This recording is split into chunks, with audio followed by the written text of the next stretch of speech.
बस लग गया यहाँ पोछा, अब जाकर मंदिर की सफाई कर दूंगी। अरे माँ जी आ रही है सामने से तो।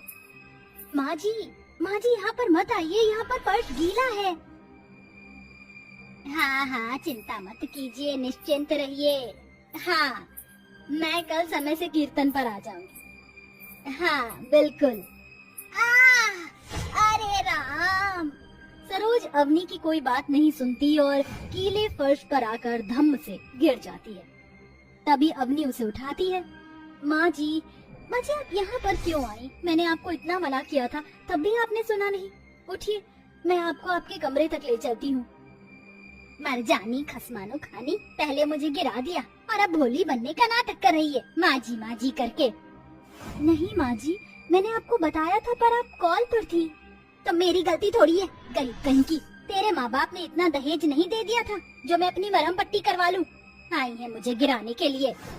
नहीं माँ जी, माफ कर दीजिए, दोबारा ऐसे नहीं होगा। फिर अपनी सास को उसके कमरे में बाम लगाकर छोड़ के आ जाती है। दरअसल सरोज अपनी बहू अवनी से उसकी गरीबी की वजह से और कम दहेज लाने से बहुत चिढ़ कर बोलती थी। कभी भी उसके किए हुए काम में कमी निकाल दिया करती थी। एक शाम सरोज खाना देखकर कहती है, ये क्या है? मैंने बोला था ना कढ़ी चावल बना दे, पर तूने वही घिया चने की दाल बना दी है। माना कि तू गरीब घर से आई है, लेकिन मैं तो नहीं हूँ ना। ढंग से खाना बना लिया कर, कल पनीर बन जाना चाहिए। जी माँ जी।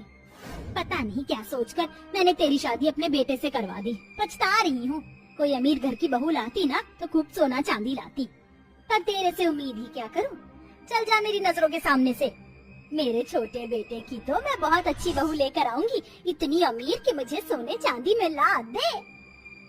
सास की बात सुन सरोज रसोई में चली जाती है, जहाँ उसके आंसू छलक जाते हैं। मम्मी पापा ने मेरी शादी करने में कोई कमी नहीं छोड़ी, फिर भी माँ जी हमेशा ताने देती रहती हैं कि कुछ नहीं दिया, कुछ नहीं दिया। खैर मैं कुछ नहीं कर सकती, सब कुछ सहना पड़ता है हम जैसी औरतों को। दिन गुजरते हैं, फिर सरोज छोटे बेटे सुभाष के लिए अमीर घर की लड़की ढूंढती है, जिससे वह दोनों का ब्याह धूमधाम से करवा देती है। वह दहेज में काफी इलेक्ट्रॉनिक बड़ी बड़ी चीज लाई थी और सास को 2-3 सोने और डायमंड के हार मिलते हैं। गृह प्रवेश के समय वह अपनी बहू की नजर उतारती है। अरे मेरी सुंदर सुशील बहू बड़ी सोनी है, नजर ना लगे। थू। माँ जी अब इतनी भी तारीफ ना कीजिए। देखिए मैं आपके लिए ये डायमंड बैंगल्स लाई हूँ, आपके हाथों में बहुत अच्छे लगेंगे, पहनिए। सच में हीरे के कंगन? अरे वाह वाह वाह मेरी बहू। देख करमजली, ये होती है बहू। देख कितना सामान लेकर आई है और मुझे क्या क्या दिया है। और तेरी माँ ने क्या दिया था? बस एक मामूली सी सोने की चेन। अजी आप अपनी माँ की बात को एक कान से सुनकर दूसरे कान से निकाल दो, जाने दो। क्या समझा रहा है अपनी बीवी को? कुछ नहीं माँ, आप गृह प्रवेश कीजिए ना, दोनों चौखट पर हैं। सास डायमंड के कंगन पहनकर अपनी बहू को घर में लाती है, फिर सब अपने अपने कमरे में सोने चले जाते हैं। अगले दिन देवरानी पहली रसोई का खाना बनाती है, जिसे खाकर सरोज का मुंह बन जाता है। हाय हाय ये छोटी बहू ने कितना बेकार खाना बनाया है, मन कर रहा है उल्टी कर दूं, पर कैसे सटकूं? सटकना तो पड़ेगा, वरना मेरी कलाइयों से ये हीरे के कंगन ना उतर जाएं। माँ जी बताइए ना, मैंने पहली रसोई का खाना कैसा बनाया है? अरे निशु, तुमने ये खाना? इतने में सरोज अपने बेटे के पैर पर मार कर इशारा करती है, जिससे वो चुप हो जाता है। बहू तूने तो बहुत अच्छा खाना बनाया है, इस निकम्मी बहू से भी ज्यादा अच्छा खाना बनाया तूने, बहुत बढ़िया। सुभाष बेटा तू आज फल खाकर ऑफिस जा, तेरे पेट के लिए ये ज्यादा अच्छा होगा। मतलब माँ जी मैंने खाना बेकार बनाया है क्या? नहीं बहू, कल शादी में इसने पूरी पकवान ज्यादा खा लिया था ना, पेट खराब ना हो जाए इसलिए बोल रही हूँ। ठीक है माँ, मैं चलता हूँ। दोनों भाई ऑफिस चले जाते हैं। ऐसे ही दिन गुजरते हैं। निशु ज्यादा खाना अच्छा नहीं बनाती थी, कभी उसकी सब्जी कच्ची रहती, कभी दाल में ज्यादा पानी, कभी नमक मिर्च ऊपर नीचे। सरोज को अपनी छोटी बहू के हाथ का बना खाना कुछ खास पसंद नहीं था। वह खाना बड़ी बहू के हाथ का ही खाती थी, फिर भी उसे अक्सर सुनाया करती थी, अरे मर जानी तूने भिंडी में इतना ज्यादा गरम मसाला क्यों डाला, कितना चुभ रहा है मुझे, तुझे कुछ आता है या नहीं, कितने साल हो गए तुझे, छोटी बहू से सीख, कितना अच्छा खाना बनाती है। माँ जी मैं दही दूं आपको, फिर आपको मसाला ज्यादा नहीं लगेगा।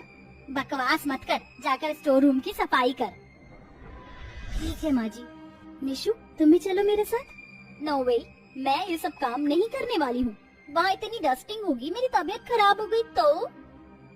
मेरी बहू घर का कोई काम नहीं करेगी, सारा तू ही करेगी, समझी? अरे अगले महीने बहू तेरा बर्थडे है ना? हाँ माँ जी। और इसका भी है 21 अक्टूबर को, दोनों पकवान बनाओगी ना उस दिन? हाँ माँ जी। ठीक है, अब काम कर ले। अवनी काम करती है। रात को अवनी बहुत खुश थी। तुम्हारे जन्मदिन की चमक तो मुझे अभी से दिख रही है तुम्हारे चेहरे पर। जी मैं बहुत खुश हूँ। कल मैं बहुत कुछ बनाऊंगी। गाजर का हलवा, छोले, पूरी, मटर पनीर, आपके फेवरेट दही भल्ले। ठीक है बाबा, कल मैं शाम को जल्दी आ जाऊंगा। अब सो जाओ तुम। जी। सुबह होते ही दोनों बहू रसोई में थी। ओफो, क्या मुझे भी इतना सारा खाना बनाना पड़ेगा? मेरा ही जन्मदिन और मैं ही नौकर के काम करूं? बिल्कुल नहीं, मैं बाहर से खाना ऑर्डर कर दूंगी।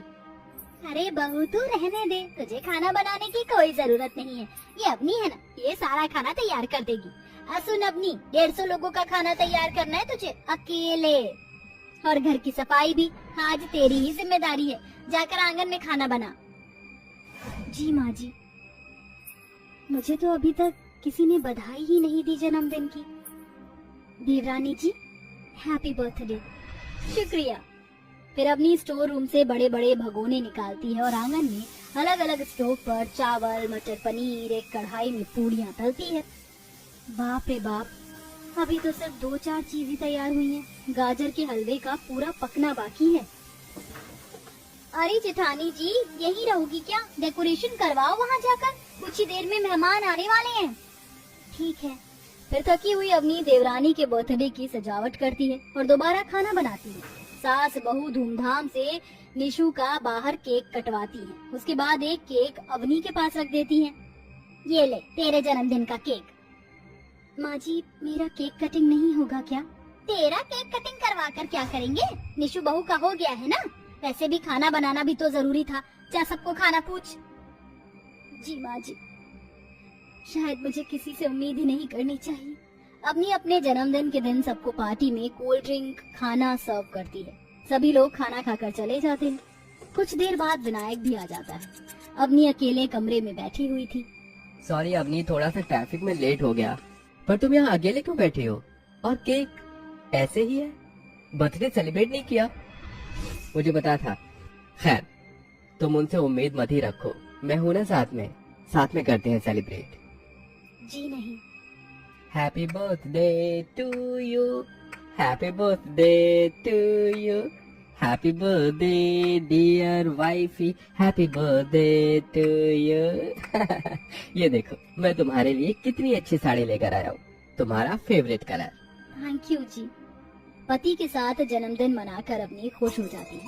कुछ दिन गुजरते हैं। निशु भी बेकार सा खाना ही बना रही थी। इससे सरोज एक दिन चिढ़कर बहू का हाथ पकड़कर कहती है, क्या है निशु बहू, तुझे तो ठीक से खाना बनाना क्यों नहीं सीख रही है? कितने दिन हो गए, इतना नमक डालते हैं क्या कभी? दाल पतली सी, ऐसा कब तक चलेगा? तभी गुस्से में निशु सास का हाथ झटक कर उसके चांटा मार देती है, जिससे सरोज सोफे पर गिर जाती है। आपकी हिम्मत कैसे हुई मुझे अपनी गरीब हाथ लगाने की? इस चांटे को याद रखना, भूलिए मत, मैं अमीर बाप की बेटी हूँ, बहुत रकम लेकर आई हूँ यहाँ मैं। ये देखकर अवनी निशु के एक तेज थप्पड़ लगा देती है। निशु, तुम्हारी हिम्मत कैसे हुई माँ जी को थप्पड़ मारने की? वो तुमसे उम्र में बहुत बड़ी हैं, माँ समान है। ये पैसों का घमंड अपने पास रखो, अपनी गलती मानना सीखो। उन्होंने तुम्हें गलत क्या कहा था? खाना बनाना आता ही नहीं है तुम्हें। बहू मुझे माफ कर दे, मैंने आज तक तुझे कितना भला बुरा कहा, जन्मदिन भी नहीं मनाया, और इसने देख मुझे क्या रिटर्न गिफ्ट दिया है, जबकि तू तो खाना भी बहुत अच्छा बनाती थी हमेशा से। कोई नहीं माँ जी। माँ जी बहुत बड़ी गलती हो गई अनजाने में, मुझे माफ कर दीजिए। निशु गिड़गिड़ाकर सास के पैरों में गिरकर माफी मांगने लगती है, तो सरोज उसे माफ कर देती है। इसके बाद से सास अवनी को ज्यादा प्यार करती है और निशु खाना बनाना सीख जाती है। गरीब सीता